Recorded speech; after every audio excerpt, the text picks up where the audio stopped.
दे रही है।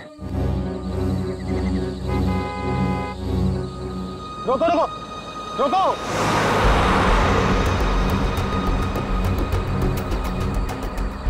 रोको रोको। माल है, कोई गाड़ी नहीं रुक रही। टैक्सी।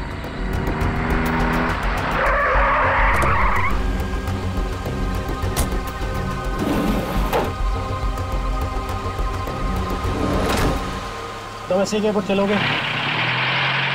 अरे अजीब आदमी है, कुछ तो बोलो। ओ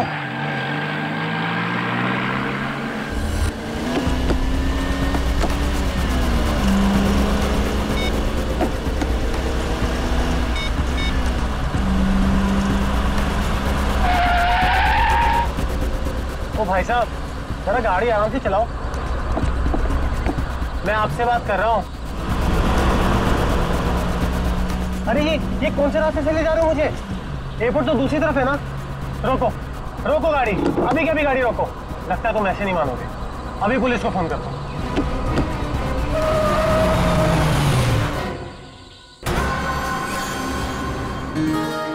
अभी तक यकीन नहीं हो पा रहा है सर। जिस एसीपी प्रद्युमन को हम सब अपना आदर्श मानते हैं, उनके साथ सीआईडी में एक दिन काम करने का मौका मिलेगा। वो सब ठीक है, लेकिन तुम लोगों को अभी भी बहुत कुछ काम करना बाकी है मेरी कसौटी पर उतरने के लिए, समझे? बिल्कुल सर, हम लोग भी यही चाहते हैं।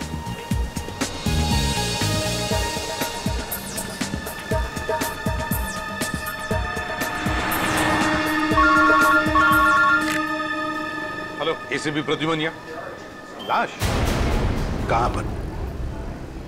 ठीक है। क्या हुआ सर? एक लाश मिली है मदोरी बीच पर। बच्चा कहाँ गया?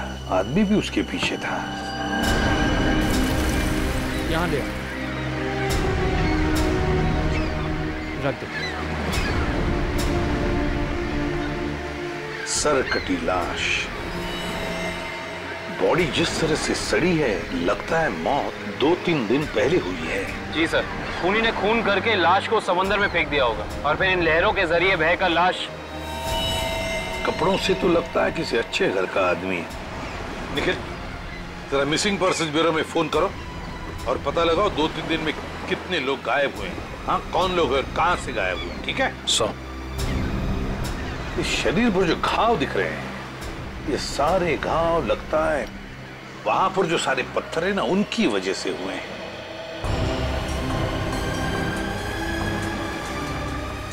अरे जरा इधर आओ।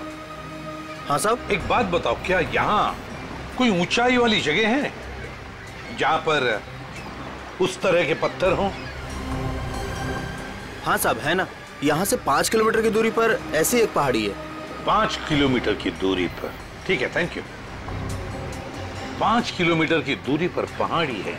कभी एक काम करो, इस लाश को फोरेंसिक लैब भेज दो और इस आदमी ने जो जगह बताई है वहां जाकर के अच्छी तरह से पूछताछ करो, पता लगा, देखो कुछ पता चलता है क्या। कोई ना कोई सुराग तो जरूर मिलेगा। Yes sir.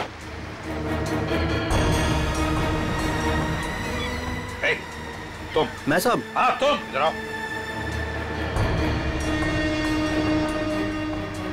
आज दोपहर को तुम ही थे ना सिप एंड डाइन होटल के बाहर? नहीं तो साहब। नहीं क्या? एक स्कूल जाने वाले बच्चे के पीछे लगे थे तुम?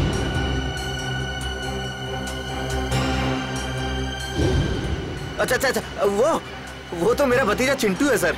वो स्कूल नहीं जाना चाह रहा था ना, इसके लिए मैं उसके पीछे दौड़ रहा था।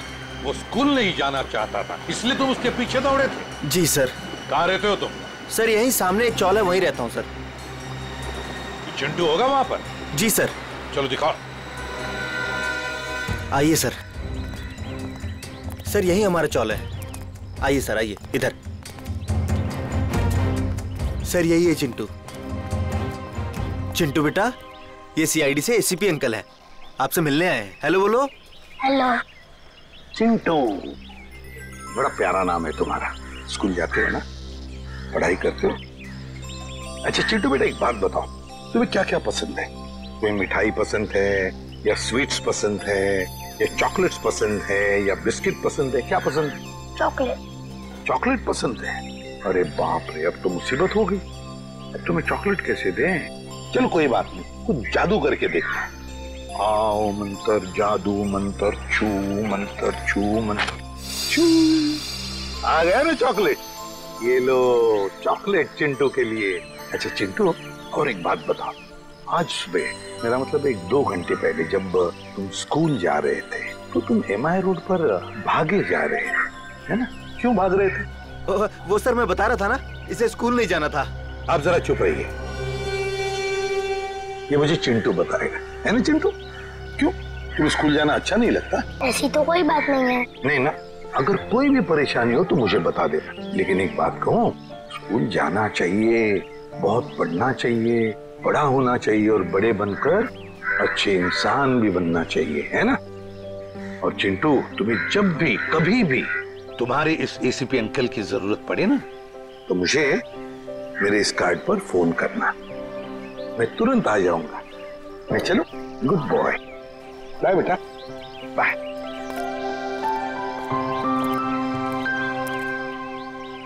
बाय चिंटू। ये चिंटू कुछ ना कुछ तो छुपा रहा है, कुछ ना कुछ तो गड़बड़ जरूर है।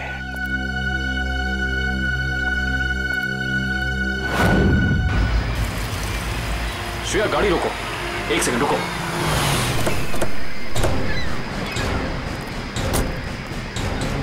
ये देखो, यहाँ पेड़ के नीचे खरोचों के निशान हैं। और ये एक गाड़ी के पेंट जैसा लगता है। हो ना हो, यहाँ कुछ ना कुछ तो जरूर हुआ है। सर ये देखिए, टायर के निशान।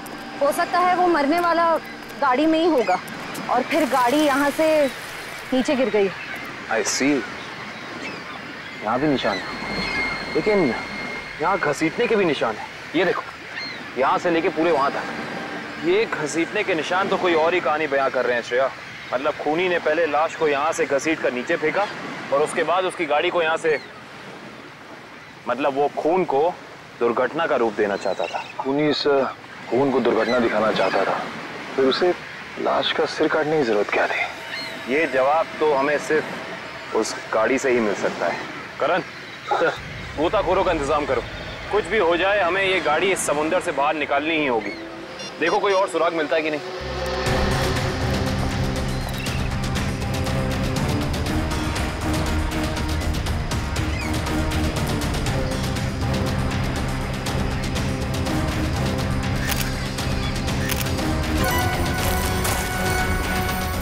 सर, आने के सर, वहाँ उस झाड़ी में ये जूता मिला सर। जूता?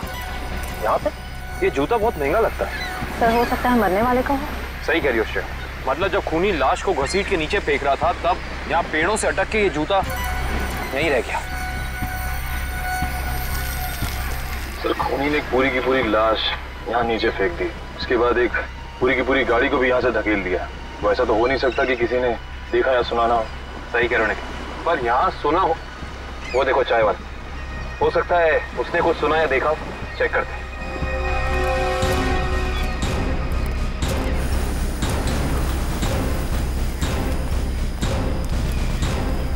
हम लोग सीआईडी से हैं। सीआईडी? हाँ, वो कल रात में यहाँ एक खून हो गया है पीछे ज्वाला रोड पे, उसके बारे में पूछताछ करनी थी। आप में से किसी ने कुछ देखा या सुना हो? ज्वाला रोड पे? नहीं साहब, हम लोग तो ज्वाला रोड पे जाते ही नहीं है। क्यों, क्या अक्सर वहाँ पे ऐसी घटनाएं होती रहती हैं क्या? हाँ, मगर ये घटना कोई इंसान नहीं, वो आत्मा करती है, टैक्सी वाली आत्मा। टैक्सी वाली आत्मा? हाँ साहब, सुना है एक आत्मा टैक्सी चलाती है जो भोले भाले इंसानों को गाड़ी में बैठाकर उन्हें मार डालती है। ज्वाला रोड पर रात को टैक्सी बैठना मौत को दावा देने जैसा है। कैसी बातें कर रहे हैं? इस सदी में भी ऐसी अंधविश्वास की बातें? नहीं साहब, ये अंधविश्वास नहीं है। 3 दिन पहले मैंने खुद अपनी आंखों से देखा है।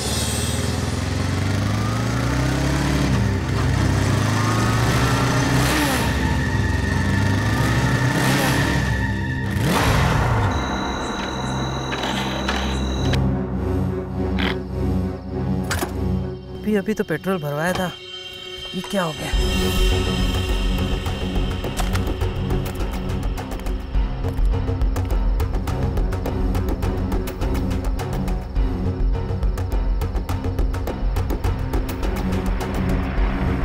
Taxi taxi. ये क्या, बिना ड्राइवर की टैक्सी? ये कैसे हो सकता है? देखिए भाई साहब, ये आपका कोई वहम होगा। वहम नहीं है साहब, वो वही आत्मा वाली टैक्सी थी। वो तो अच्छा हो गया मैं उसमें बैठा नहीं, वरना आज आप लोग मेरे खूनी की तलाश कर रहे होते। खूनी आत्मा है या फिर कोई इंसान, ये तो उस लाश के जख्मों से ही पता चलेगा। तो मतलब आप लोगों को पता ही नहीं लग पाया कि किसकी लाश है? कोशिश कर रहे हैं सालुंके साहब। जिस लाश का सर ही नहीं है उसकी पहचान पता करने में थोड़ा बहुत वक्त तो लगता ही है ना सर। ऑफ कोर्स बिल्कुल। एनीवे, आप लोगों को कुछ पता लगा हो या नहीं लगा हो, लेकिन सालुके ने अपना काम कर दिया। अच्छा, क्या पता लगाया सर आपने? ये देखो, ये फोटोग्राफ्स देख रहे हैं आप लोग? ये उन घावों के फोटोग्राफ्स हैं जो इस आदमी के शरीर पर मिले थे, और ये सारे घाव इस आदमी के मरने के बाद इसके शरीर पर आए। इसका मतलब इस इंसान की मौत इन जख्मों से नहीं हुई है? नहीं केविन, इस आदमी की मौत तभी हो गई थी जब इसकी गर्दन इसके धड़ से अलग की गई थी। और खूनी ने जब इसे पहाड़ के ऊपर से नीचे समंदर में फेंका तब ये निशान आए होंगे। बिल्कुल दया। शायद किसी तलवार या बड़े चाकू का इस्तेमाल किया है खूनी ने इस जुर्म को अंजाम देने के लिए। बेशक अगर किसी तलवार या किसी चाकू का इस्तेमाल किया होता तो मुझे इसकी गर्दन के नीचे यहाँ पर तलवार या चाकू का निशान मिलता। सालुंके साहब, अगर चाकू से नहीं काटा तो फिर इसकी गर्दन अलग कैसे की?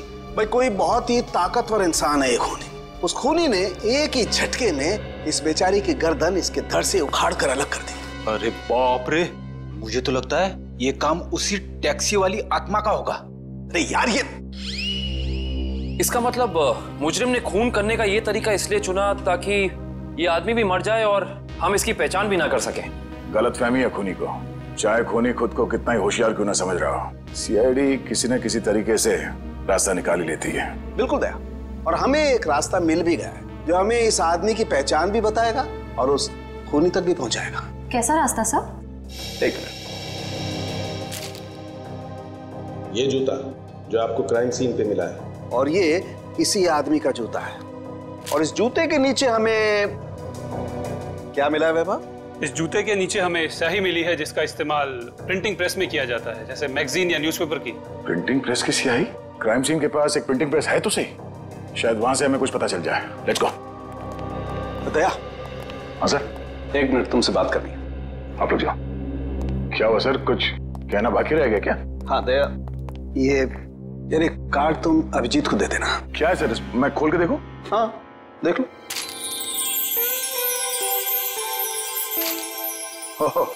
सॉरी का कार्ड? हाँ यार, वो एक्चुअली क्या है, पिछले केस में मैंने अभिजीत को कुछ ज्यादा ही उल्टा सीधा बोल दिया यार, so you know I am feeling. हाँ सर, ये बात तो है। कोई नहीं सर, हो जाता है कभी कभी ऐसा। नहीं यार, पर होना नहीं चाहिए। Abhijit is very sweet, you no.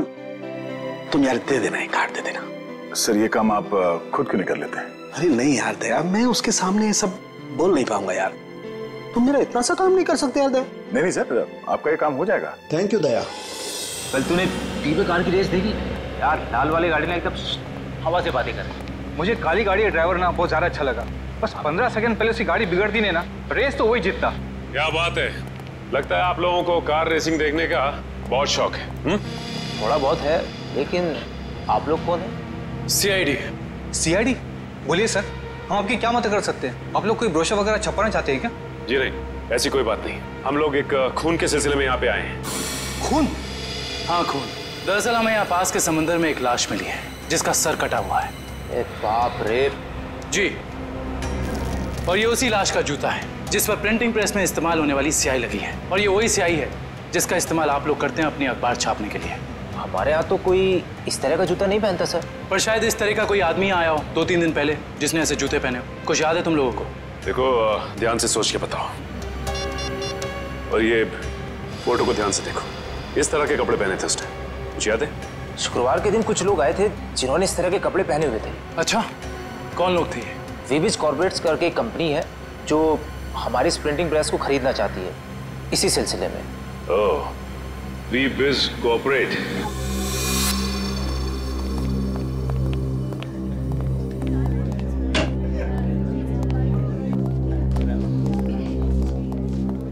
ये कहिए। हम लोग सीआईडी से। सीआईडी हमारे ऑफिस में? जी, शायद आपके ऑफिस में से किसी का खून हुआ है, उसी की तहकीकात हमें यहाँ ले आई। किसका खून हुआ सर? यही तो पता करना है। क्यों, आप लोगों को नहीं मालूम है किसका खून हुआ? जी नहीं, क्योंकि उस लाश का सर गायब था। लाश का सर गायब था? ये इतनी बेरहमी से कत्ल? जी हाँ, और हमें शक है कि जिस आदमी का खून हुआ है वो इसी ऑफिस में काम करता था। करण सर, ये है उस आदमी का जूता, पहचानते हैं आप लोग? ये तो अविनाश जी का जूता है, पिछले हफ्ते ही बनवाया था उन्होंने।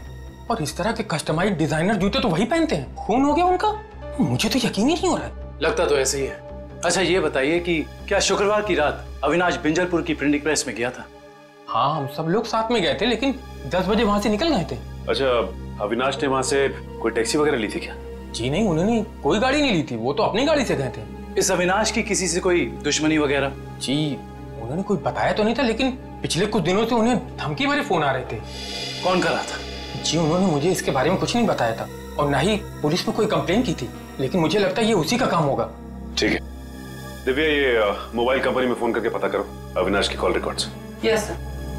ये अविनाश रहता कहाँ था? अविनाश जी का घर यही है ना? हाँ हाँ, ऑफिस वालों ने तो यही एड्रेस दिया था।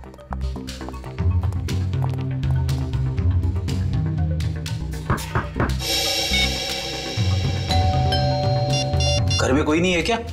लगता तो ऐसा ही है। अविनाश की पत्नी नेहा का भी फोन नहीं लग रहा। एक काम करते हैं, दरवाजा खोल देते हैं।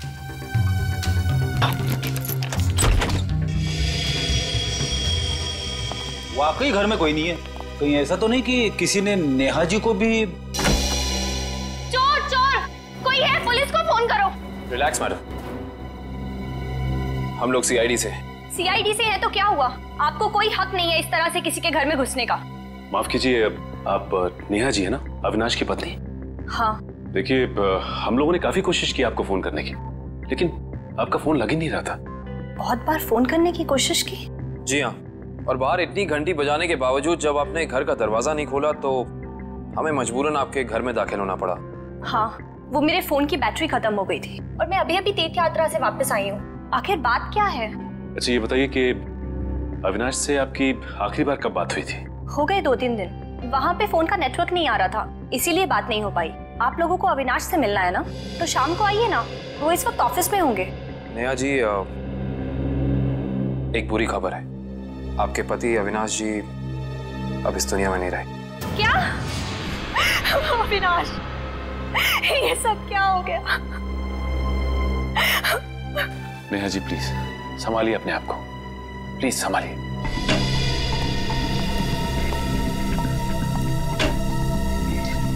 नेहा जी, अविनाश जी के ऑफिस वालों ने हमें बताया है कि पिछले कुछ दिनों से उन्हें धमकी भरे फोन आ रहे थे। आपको कुछ पता है इसके बारे में? नहीं, अविनाश ने मुझे इस बारे में कभी कुछ नहीं बताया।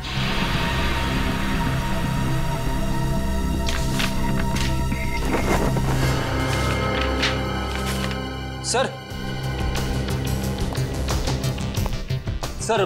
डस्टबिन में से ये कागज मिला है, इस पे कुछ लेटर्स चिपकाए गए हैं। ऐसा लग रहा है जैसे किसी मैगजीन वगैरह से काट के चिपकाए गए हैं। नेहा जी, ये शब्द क्या अविनाश जी ने काट के चिपकाए? नहीं, अविनाश तो मैगजीन कभी पढ़ते ही नहीं थे।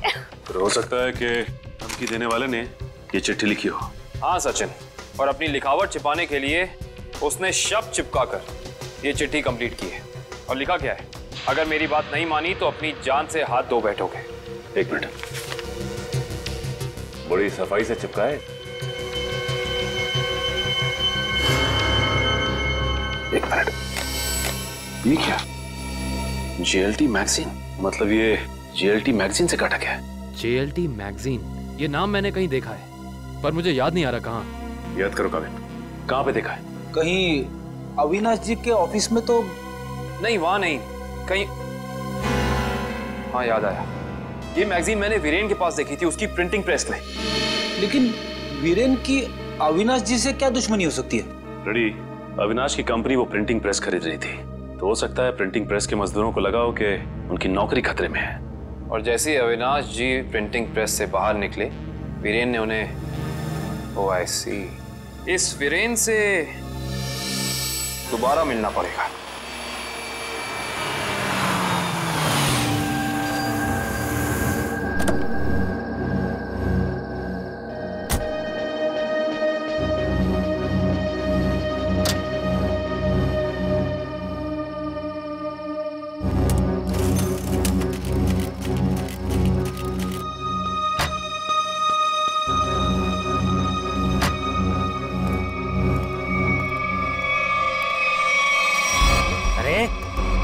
क्या बदतमीजी है? चेहरे पे लाइट क्यों मार रहा है?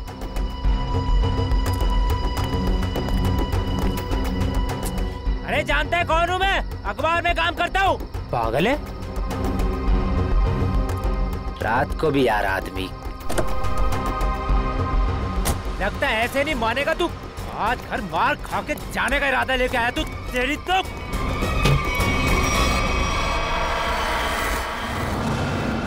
कहाँ भाग गया?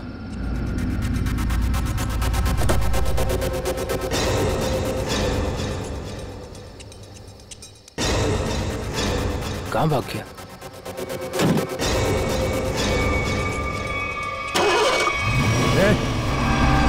टैक्सी में तो कोई नहीं है, लेकिन अपने आप स्टार्ट कैसे हो गई? मेरे ऊपर क्यों चला रहा है? बचाओ! देखते जा यार। रोकना! मेरे ऊपर रोकना!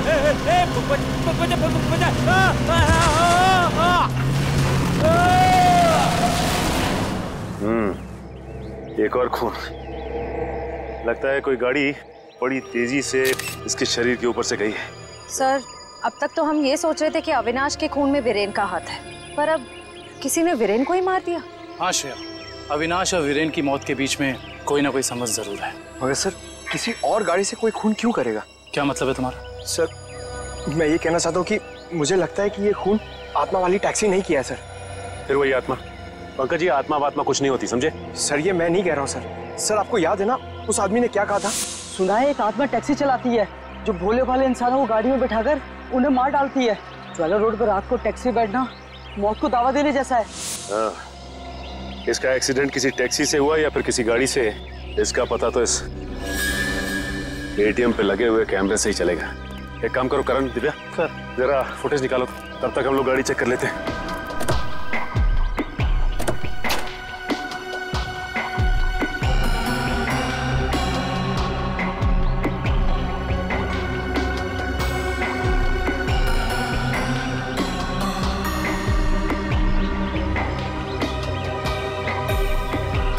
ये क्या है?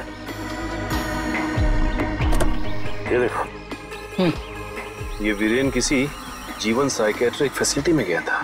हो सकता है वीरेन वहाँ किसी साइकेट्रिस्ट से काउंसलिंग वगैरह करवा रहा हो। हो सकता है। Sir, CCTV footage. देखते हैं सीडी में क्या है। एक काम करो, गाड़ी में से लैपटॉप ले आओ।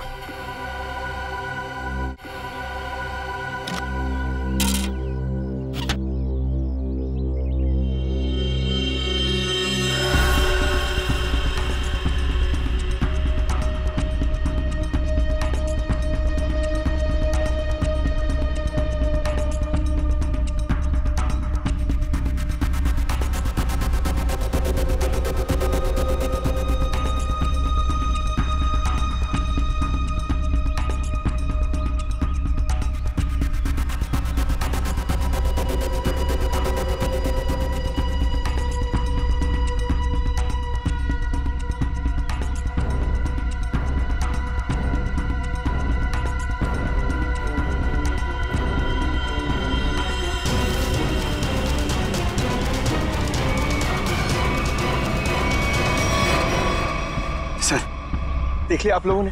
मैं कहता था ना, आत्मा वाली टैक्सी। जरा ड्राइवर सीट पे जूम इन करो।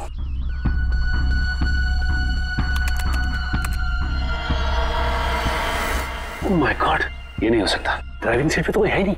सर, अब तो आप लोगों को सबूत मिल गया है कि आत्माएं होती हैं। पंकज, ना तो आत्माएं होती हैं और ना ही कोई दूसरी दुनिया। ये कुछ और ही है, कुछ और ही।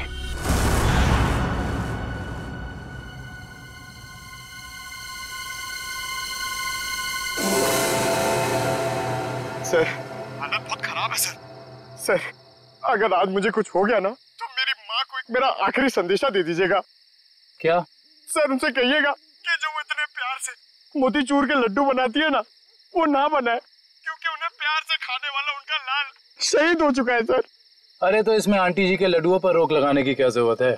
हम लोग है ना, खा लेंगे तुम्हारा नाम लेकर। क्या मतलब सर, आप जानते हैं कि ये मेरी आखिरी रात है? अरे पंकज, ऐसा कुछ नहीं होने वाला। सिर्फ एक बार ये केस सॉल्व हो जाए तो हम सब आएंगे तुम्हारे साथ, तुम्हारे घर, और तुम्हारी मम्मी के हाथ से बने लड्डू हम सब मिलकर खाएंगे। ठीक है ना? ठीक है सर।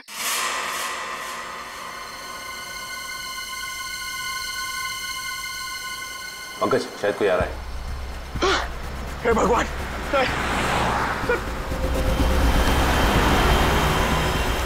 सर सर टैक्सी नहीं थी सर। लगता है आज वो टैक्सी छुट्टी पर है। आएगी पंकज, आएगी। सब्र कर, सब्र का फल मीठा होता है। फल इतना भी नहीं मीठा होना चाहिए कि जान ले ले सर। पंकज, लगता है टैक्सी आ गई। टैक्सी, रुक जा रुक जा रुक जा।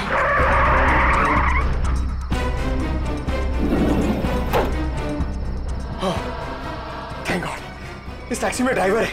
चलो भैया।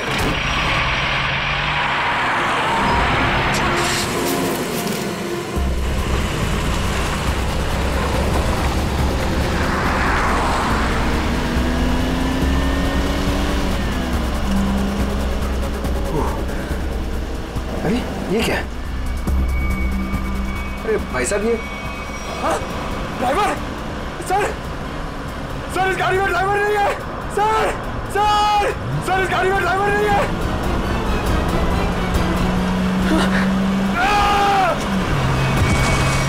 अरे ये पंकज टैक्सी से घुस गया।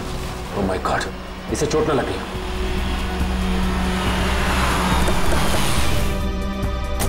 पंकज पंकज पंकज उठो। तुम ठीक हो ना? Pankaj, you okay? Sir sorry, मैं अपनी जान बचाने के लिए उस टैक्सी से कूद गया सर। मैं ज्यादा देर नहीं बैठ पाया। मगर ऐसा क्या हुआ उस टैक्सी में? सर उस टैक्सी का ड्राइवर हवा में गायब हो गया सर। उस टैक्सी में कोई ड्राइवर ही नहीं है। अरे पंकज, ऐसा कैसे हो सकता है? ये तुम्हारा वहम तो नहीं है? ये मेरा वहम नहीं है सर। मैं अपनी जान बचाने के लिए कूदा हूँ सर। ये मेरा वहम नहीं है। ड्राइवर ही नहीं है उस टैक्सी में सर। टैक्सी सीधी गई है? हाँ सर, वही गई है। टैक्सी सीधी गई है तो फिर कोई टेंशन नहीं। हमारे साथ ही उस तरफ है। अब तक तो टैक्सी वाला पकड़ा भी गया होगा। It's okay. फ्रेडी और श्रेयत, मैंने तुम्हें कहा था कि निकल्स पॉइंट पे रुको। तुम लोग यहाँ चले आए। ये वहाँ कोई टैक्सी आई क्या? नहीं तो, वहाँ पे तो कोई टैक्सी नहीं आई। ऐसा कैसे हो सकता है? ये सड़क तो बिल्कुल सीधी है, ना कोई राइट ना कोई लेफ्ट, तो फिर टैक्सी गायब कहाँ हो सकती है? सर हम पिछले 3 घंटों से वहीं इंतजार कर रहे हैं, वहाँ कोई टैक्सी नहीं आई। सर कहीं उस ड्राइवर की तरह वो टैक्सी भी तो गायब नहीं हो गई? नहीं पंकज, नहीं, ना ही ड्राइवर गायब हुआ है और ना ही कोई टैक्सी। ये जरूर कुछ और ही चक्कर है, हम लोगों की आंख में धूल झोंकने का चक्कर। सर कहीं ऐसा तो नहीं कि उस टैक्सी वाले ने टैक्सी कहीं छुपा दी हो? नहीं फ्रेडी, ये नहीं हो सकता। ये एक ही रास्ता है और यहाँ पे ना टैक्सी छिपाई जा सकती है और ना गायब हो सकती है। सर एक चीज तो मैं आपको देना ही भूल गया। ये देखिए सर, ये मुझे सीट के नीचे मिला था टैक्सी में। अविनाश का ड्राइविंग लाइसेंस। इसका मतलब है कि जिस रात अविनाश का खून हुआ उस वक्त उसका ये वॉलेट उसी टैक्सी में छूट गया था। ये क्या? ये तो बिल्कुल वैसा ही पास है जैसे हमें वीरेन की गाड़ी में से मिला था, साइकेट्रिक क्लिनिक का पास। इस वीरेन और अविनाश का कुछ तो संबंध जरूर है उस साइकेट्रिक क्लिनिक से। मगर सर वो टैक्सी? श्रेया, टैक्सी ऐसे अचानक गायब नहीं हो सकती।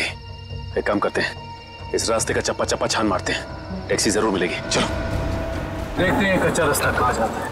शायद इसी कच्चे रास्ते पर आकर वो टैक्सी गायब हो गई। हाँ दुष्यंत, तो वैसे भी रास्ता काफी सुनसान है। अरे ये क्या? ये तो डेड एंड है।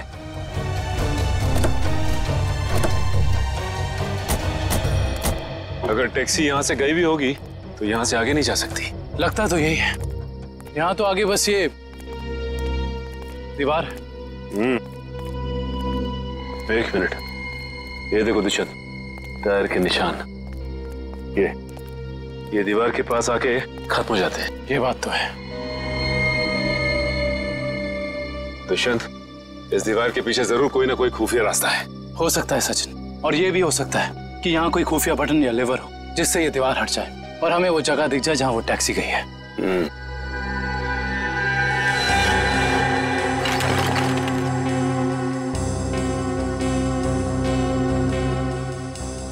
तो कोई भी ऐसी जगह नहीं है जहां पे लिवर या फिर कोई बटन लगा हो। तो फिर तोड़ देते हैं दीवार को।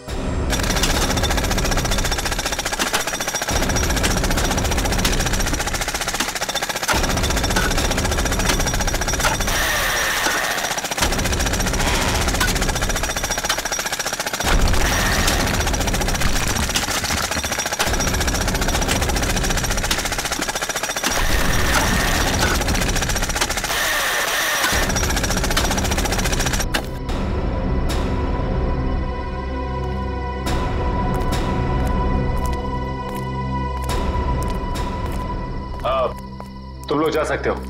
Thank you.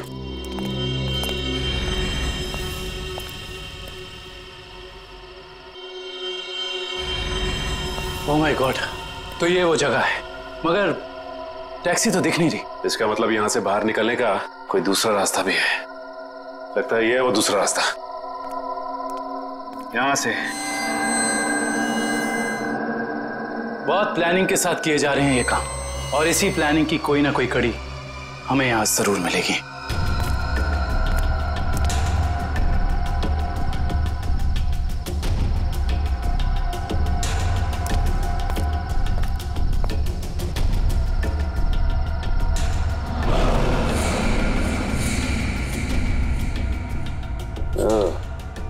तो ये है रोबोट।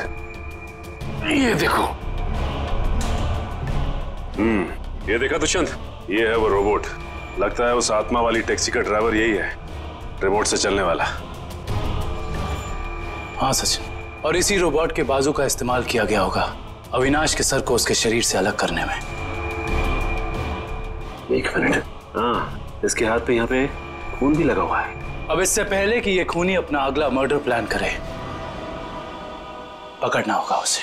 दोनों की मौत हो गई है। इन दोनों की मौत हो गई? जी हाँ, इन दोनों को किसी ने मार डाला है। डॉक्टर साहब, आप ये बताएंगे कि ये दोनों आपकी क्लिनिक में कुछ दिन पहले आए थे क्या? हाँ, हमारे क्लिनिक में एक मरीज है रीचा, उसी से मिलने आए थे। दोनों अकेले आए थे या साथ साथ? साथ आए थे। कह रहे थे कि दोनों दोस्त हैं और रीचा से उनकी पुरानी दोस्ती है। ओह, दोनों दोस्त थे। तो फिर वीरेन ने अविनाश का जूता कैसे नहीं पहचाना? इसका मतलब ये वीरेन हमसे कुछ छुपा रहा था। अच्छा, ये रीचा से मिल सकते हैं हम? हाँ, आप जरूर मिल सकते हैं, लेकिन एक बात है, बहुत मुश्किल से रीचा की हालत में सुधार आया है, तो आप उससे कोई ऐसा सवाल ना पूछिएगा जिससे वो परेशान हो जाए। आप चिंता ना कीजिए, हम समझ सकते हैं। करण, इशिता, तुम दोनों यहीं रुको, हम रीचा से मिलकर आते हैं। आइए।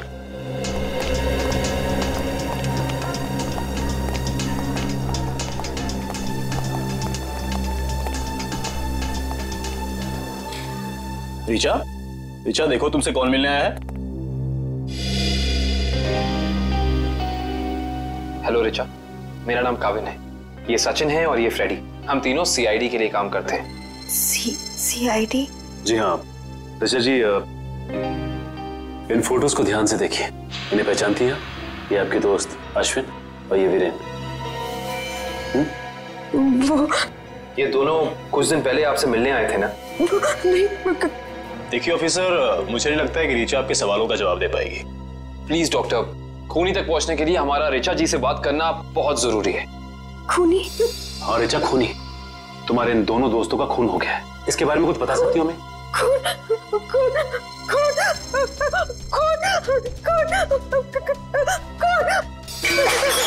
ये क्या बकवास है? वो लड़की इस कमरे की चार दीवारी से बाहर नहीं निकलती, आप उसे खून के बारे में सवाल कर रहे हैं? Richa, come down. Nurse, P7129, just जल्दी लाओ, जल्दी लाओ। Richa, come down.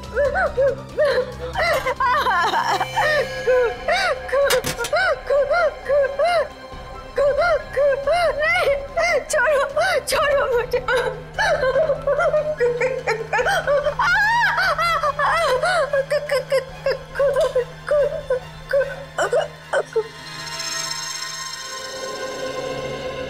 माफ कीजिएगा डॉक्टर साहब, हमारा ऐसा कोई इरादा नहीं था।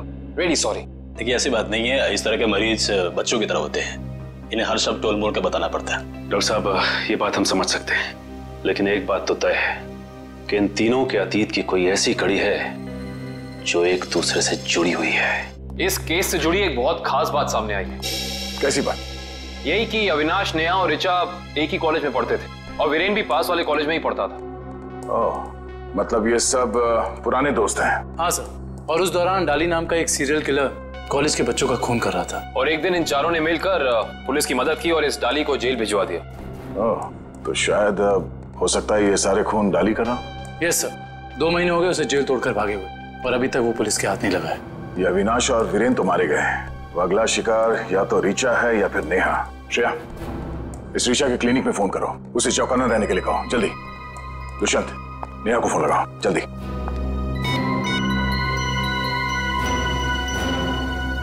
नहीं सर, नेहा फोन नहीं उठा रही। नेहा फोन नहीं उठा रही? कहीं ये खूनी नेहा तक पहुंच तो नहीं गया? देखिए, आपको कुछ गलतफहमी हुई है। मुझे छोड़ दीजिए। देखिए मुझे मत मारिए। मैंने आपका क्या बिगाड़ा है? क्या बिगाड़ा है? मेरे पति का खून कर दिया, मुझे विधवा बना दिया और पूछते हो कि क्या बिगाड़ा है? देखिए, मैं ऐसा क्यों करूंगा भला? ज्यादा भोले बनने की कोशिश मत करो। मैं सब जानती हूँ। तुम अपने पापा की मौत का बदला लेने के लिए आत्मा बनने का ड्रामा कर रहे हो। इसका मतलब मेरे पापा को तुम लोगों ने मारा है? हाँ, और अब तुम भी अपनी आखिरी सांसें यही लोगे।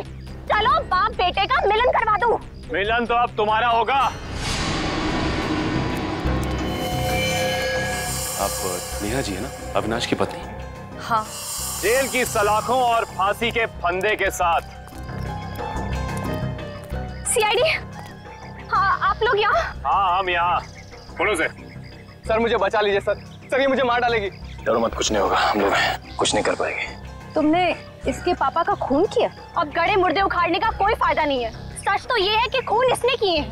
पहले अविनाश, फिर वीरेन और अब तीसरा नंबर मेरा था। मैंने सोचा इससे पहले ये मुझे मारे, मैं इसे मार दूं। सर मैंने किसी को नहीं मारा है सर। सर मुझे तो ये भी नहीं पता था कि मेरे पापा का खून हुआ है। मैं तो समझ रहा था सर कि वो एक एक्सीडेंट है। कार एक्सीडेंट ही था, वो गलती हुई थी हमसे, लेकिन उस गलती के बदले तुमने 2-2 खून कर दिए। मैंने किसी को नहीं मारा है। ये सही कह रहा है। अविनाश और वीरेन का खून एक सीरियल किलर डाली ने किया है, जो तुम लोगों से बदला लेना चाहता है। डाली? हाँ डाली। कॉलेज के वक्त तुमने उसे जेल भेजा था ना? इसका मतलब डाली ये सारा खेल रच रहा था। ये सब आत्मा बनने का ड्रामा।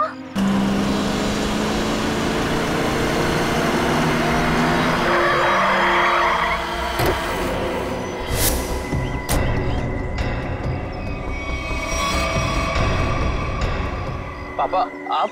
ये कैसे हो सकता है? वो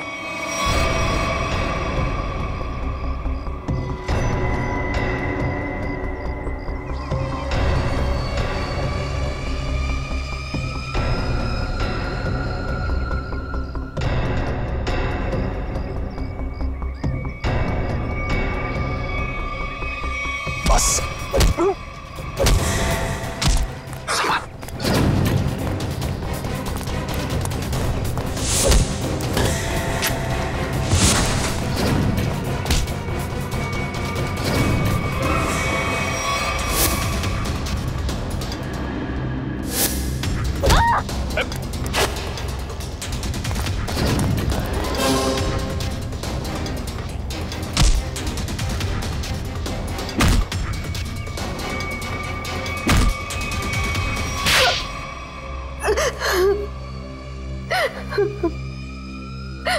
क्यों किया तुमने ये सब? सर, 4 साल पहले हमारे ग्रेजुएशन पार्टी की रात अविनाश ने बहुत शराब पी रखी थी। मेरे लाख मना करने के बाद भी वो नहीं माना, लेकिन फिर भी उसने जिद की कि वो ड्राइवर सीट पर बैठेगा और वो बैठ गया। उसके बाद जो हुआ, उस हादसे ने मेरी जिंदगी को झंझोड़ कर रख दिया।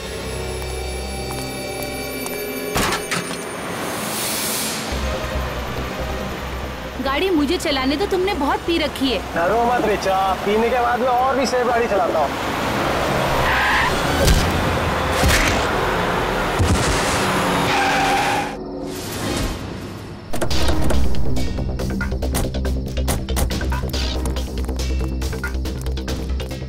ओह माय गॉड, ये क्या किया तूने?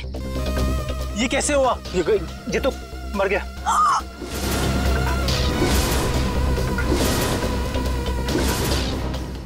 अविनाश, तुमने इसकी जान ले ली। कहा था ना तुम्हें, मुझे गाड़ी चलाने दो।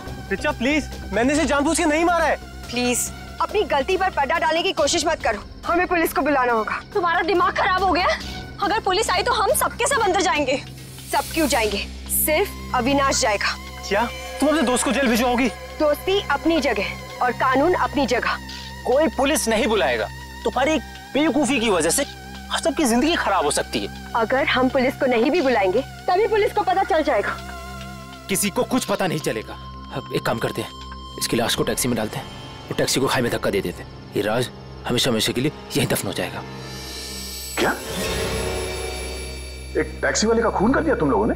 हाँ सर, मेरे लाख समझाने के बाद भी उन तीनों ने अपने आप को कानून के हवाले नहीं किया। उन्हें डर था कि उनका सुनहरा भविष्य शुरू होने से पहले ही खत्म हो जाएगा। और तुम इस हादसे से उभर नहीं पाई, तुम्हें साइकेट्रिस्ट फैसिलिटी ज्वाइन करनी पड़ी। हाँ, क्योंकि मेरा दिल उन तीनों की तरह पत्थर का नहीं। आज भी उस टैक्सी ड्राइवर की मौत का बोझ मेरे ज़मीर को कचोटता रहता है। अगर इतनी तकलीफ हो रही थी तुम्हें तो तुम सीआईडी के पास क्यों नहीं आई मदद के लिए? मैं आना चाहती थी, मगर जब मैं नेहा के पास गई तो इन तीनों ने मुझे धमकी दी कि अगर मैं आप लोगों के पास आई तो वो लोग मुझे भी मार डालेंगे। अच्छा, तब भी तुमने सीआईडी के पास आना ठीक नहीं समझा? मेरे डैड एक वर्ल्ड क्लास रिसर्चर थे। उन्होंने एक नई तकनीक का आविष्कार किया था जिससे गाड़ियां रिमोट कंट्रोल की मदद से चलाई जा सकती हैं। अच्छा, इसलिए बदला लेने के लिए तुमने एक ऐसी टैक्सी का इस्तेमाल किया जो रिमोट से चलती है, जिसमें एक रोबोट बैठा था। हाँ, जैसे मेरी जिंदगी भी एक टैक्सी की वजह से बर्बाद हो गई, उन तीनों का भी अंत उस टैक्सी की वजह से ही हो। मगर जब हमारा ऑफिसर पंकज टैक्सी में बैठा था तब तुमने उस रोबोट को गायब कैसे किया? पेनिट्ली हुआ केमिकल के जरिए। उसका असर इतना खतरनाक होता है कि खुद ब खुद देखते ही देखते अपने आप चीजें नष्ट हो जाती है, कुछ कुछ एसिड की तरह। बहुत लंबी प्लानिंग की थी तुमने खून करने की, मगर क्या फायदा हुआ? हाँ? पकड़ी गई ना। अगर पहले सीआईडी के पास आती मदद के लिए तो शायद तुम्हें फांसी नहीं होती।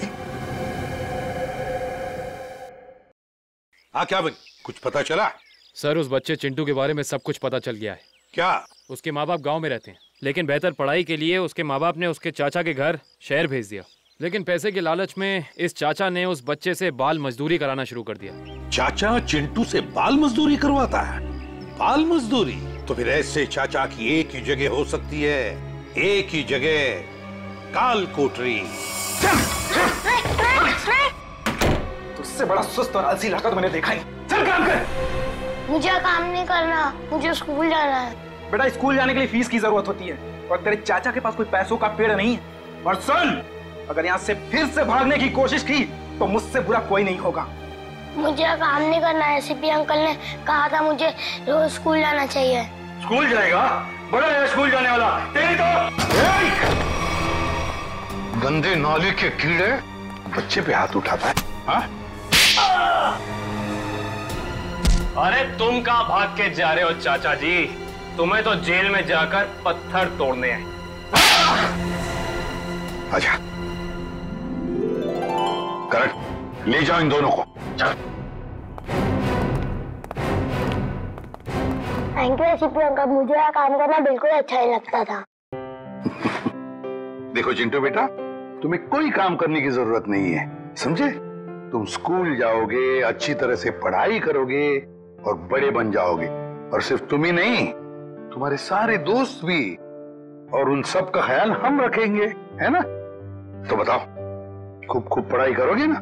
हाँ, मैं बड़ा होकर आपकी तरह एक सीआईडी ऑफिसर बनूंगा और जिम को मिटा दूंगा। अरे वाह! चलो, इस बात पर हम तुम्हें चॉकलेट खिलाएंगे और चाहिए तो आइसक्रीम भी खिलाएंगे, और जो कुछ मांगोगे वो सब देंगे, तुम्हें भी और तुम्हारे इन दोस्तों को भी। चलो बच्चों, चलो इन्हें ले चलो।